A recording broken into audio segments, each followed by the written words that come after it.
Тоа мора да седнеме на заедничка маса. Тоа што ние немаме допирна точка, ниту една во нашата идеологија, тоа што јас и натаму ја продолжувам идеологијата на ВМРО, тоа ништо не значи дека треба да не бидеме собрани и да не воспоставиме една национална хармонизирана позиција околу најважните прашања за Ни треба НАТО и Европска унија, колку ни треба, има ли Македонија кондиција уште да си го турка својот колосек вака како во последните 5-6 години или од Букуреш наваму? Ние апсолутно немаме друг пат, но не можеме и по секоја цена да прифатиме се што ќе ни биде наметнато.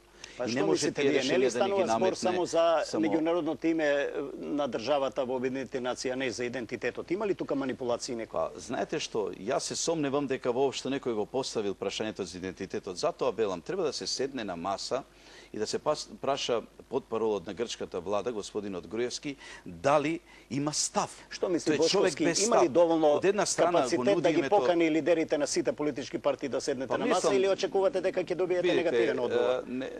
Безкапацитетноста на господинот Груевски ми е познат од времето кога заедно бевме министри. Не ја спрашав за вашиот капацитет кога бевме заедно министри.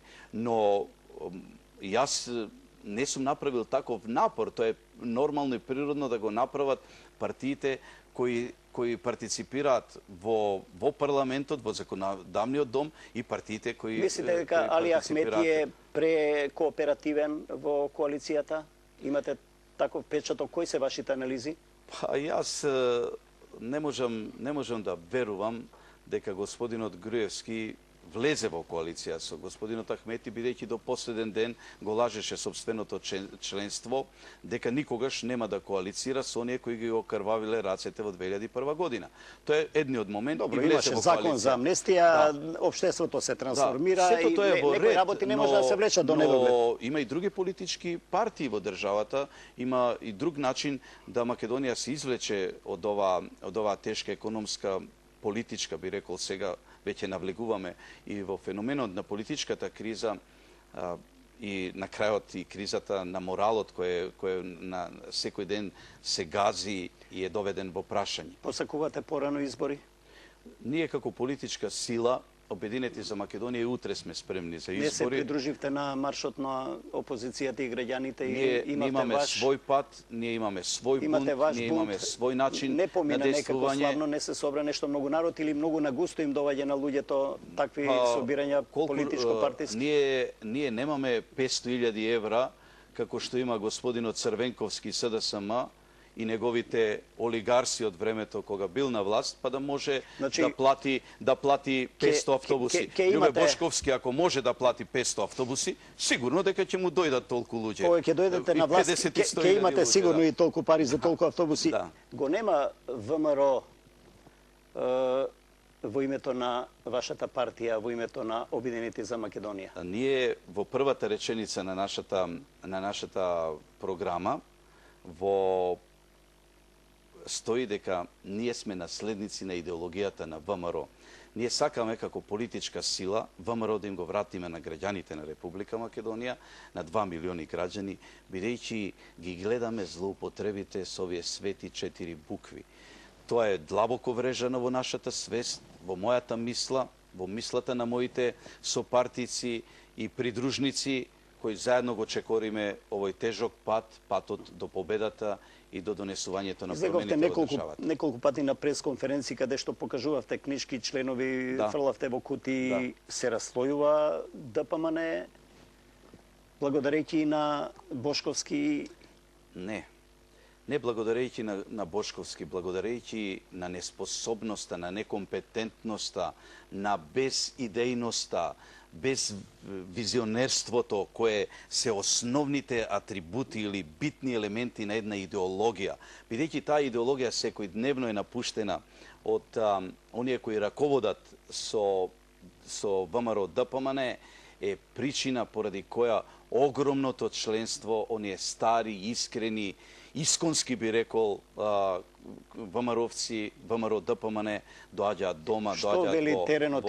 Има притисок врз членството, врз вашите симпатизери, врз тие што сакаат да поминат кај вас? Па сега имаме обратен процес. Сега ние им поставуваме прашања и ние им ги возвраќаме ударите на ист начин на кој тие мислат дека можат да се поигруваат со... Пратениците на Социјалдемократскиот сојуз вие земеа бојата, вие позајмија малку за манифестација во собранието? Ние, ако ме пратите, јас сум многу благодарен на Алфа телевизија еве и вечерва, што ни дава голем простор, голема благодарност, на тој начин допринесувате во развојот на демократијата и во рушењето на едноумието во државата.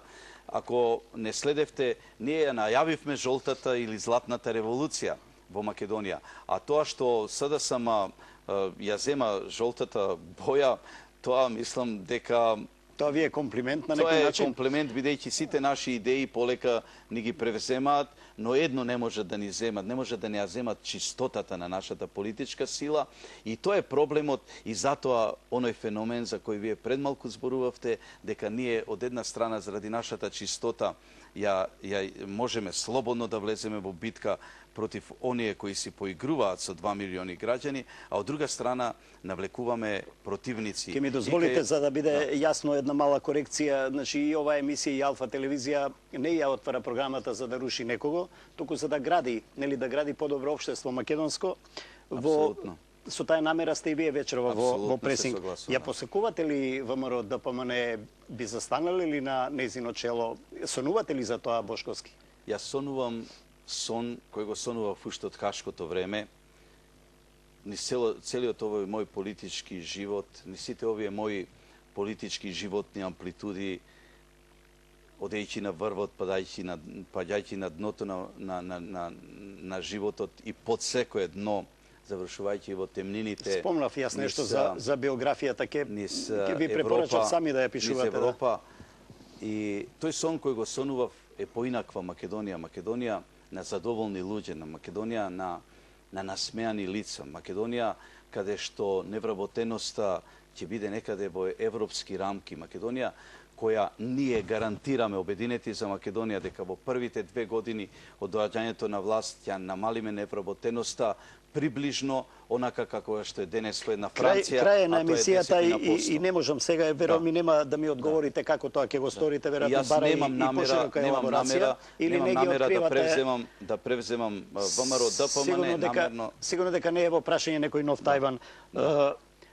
Ве нема во последно време на терен, или излегувате само кога има камери позади вас за да се прикаже по медиумите, или сте на терен, само нема телевизиски камери? Па да се изразам во еден жаргон кој е типичен за нашата политичка партија, бидејќи целата наша филозофија е на реформите кои треба да ги извршиме во аграрот, јас ја имам изорано Македонија. Поминато имам повеќе од 400.000 километри и сигурно дека Љубе Бошковски не може да го пратат камерите во неговото движење. Но благодарам што и толку и ме прикажуваат по медиумите доволно за да бидеме присутни и доволно да се цени нашиот ангажман и нашата работа која е само со една и единствена цел, а тоа е поинаква Македонија и да ги донесеме конечно после 20 години тие долго очекувани промени, но суштински промени во македонското општество. Ви благодарам. И јас ви благодарам многу. Пресинг утре во 18:30.